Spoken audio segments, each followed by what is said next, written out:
अस्सलाम वालेकुम हाज़रीन, आपका बड़ा शुक्रिया, तामुक करने का शुक्रिया, थैंक यू कि आप हमारी वीडियोस देखते हैं। आज हम एक और नए मौजू पर नायाब किस्म की वीडियो आपको पेश कर रहे हैं, जिसका ख़वातीन, मर्दों, जवानों और बच्चों में बड़ी प्रॉब्लम है और लोग तरह तरह के अद्वियात इस्तेमाल कर रहे हैं, लेकिन कोई फायदा नहीं हो रहा। तो हमेशा के लिए आज फिर हमारा मौजू है बालों को मोटा, घना और लंबा करने के लिए। आपसे गुजारिश है कि हमारा यूट्यूब चैनल, जिसका नाम रतूब है, शेयर करें, लाइक करें, सब्सक्राइब करें और बेल आइकॉन का बटन है वो साथ दबा दें, ताकि हमारी हर आने वाली वीडियो आपको मिल सके। तो बालों की इस प्रॉब्लम्स को लोग बहुत परेशान रहते हैं कि हम किस तरह इसको ठीक करें। लिहाजा इसकी बहुत सी वजूहत हैं, हम मेन वजूहत पर आज डिस्कस करते हैं। सबसे अहम तरीन चीज़ है हमारी खुराक। जो ग़िज़ा हम लेते हैं उसमें जो न्यूट्रिशन होते हैं वो प्रॉपर हमें नहीं मिलते, जो कि प्रोटीन में कन्वर्ट होना होता है जिन्होंने, और जाके हेयर प्रोटीन को प्रोड्यूस करते हैं। उसकी वजह से बाल प्रॉपर मोटे, लंबे और घने नहीं होते। दूसरी वजूहत कैल्शियम है, कैल्शियम की कमी से ही, पोटाशियम की कमी से भी ये प्रॉब्लम्स नज़र आ जाती है, और पॉल्यूशन से ये प्रॉब्लम बहुत ज़्यादा हमने देखा है कि नज़र आती है। तरह तरह के जो घरेलू हम शैम्पू इस्तेमाल करते हैं, काइंडली उनको परहेज करें, वो आपकी बालों की तबाही और बर्बादी का ज़रिया बनते हैं। तो नेचुरल रेमेडीज़ घर में बनाएं और इस्तेमाल करें।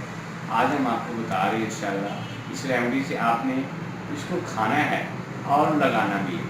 अखरोट ले लें, कुदरती तौर पर आपने मार्केट में देखा है, तो रोज़ाना का 5 ग्राम अखरोट की जो गिरी है उसका इस्तेमाल करें। रात को सोने के टाइम, सुबह नाश्ते के टाइम या दोपहर को, किसी भी वक्त 24 घंटे में 5 ग्राम अखरोट ज़रूर खाएँ। इंशाल्लाह इससे आपकी जो बालों से रिलेटेड प्रोटीन है वो प्रॉपर पूरी होती रहेगी। मेमोरी शॉर्ट टाइम है, प्राइमरी है, सेकेंडरी है, लॉन्ग टाइम है, वो भी इंशाल्लाह ठीक हो जाएगी और आपके जो बालों की प्रॉब्लम है वो ठीक हो। इससे बाल मोटे होते हैं और घने होते हैं। अगर आप ये चाहते हैं कि आप बालों को लंबा करना चाह रहे हैं, तो सुबह रात को सोने से पहले 3 दाने आंवले के भिगो दें किसी मिट्टी के गिलास या कप या बर्तन में।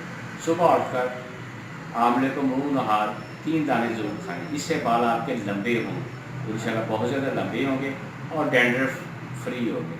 और अगर आप चाहते हैं कि आपके बाल घने हो, बहुत ज़्यादा घने हो, तो उसके लिए ज़रूरी है कि आप हमारा तीसरा तजवीज़ करदा नुस्खा इस्तेमाल करें, ताकि आपके बाल हमेशा के लिए घने रहें। आप वाइट आयल आपने मार्केट में देखा होगा, उसके अंदर आपने 100 ग्राम वाइट आयल लेना है, 50 ग्राम रेड आयल लेना है, 25 ग्राम ब्लैक सीड है, 10 ग्राम अलसी है, 10 ग्राम तेल है। इसको हल्की आंच पे पकाएं और सर पे लगाएं। इंशाल्लाह आपके बाल घने होना शुरू हो जाएंगे डे बाई डे। इसके साथ ही हम इजाज़त चाहते हैं। नेक्स्ट वीडियो के लिए हमारा इंतज़ार कीजिए। शुक्रिया, बड़ी मेहरबानी, अल्लाह हाफ़िज़।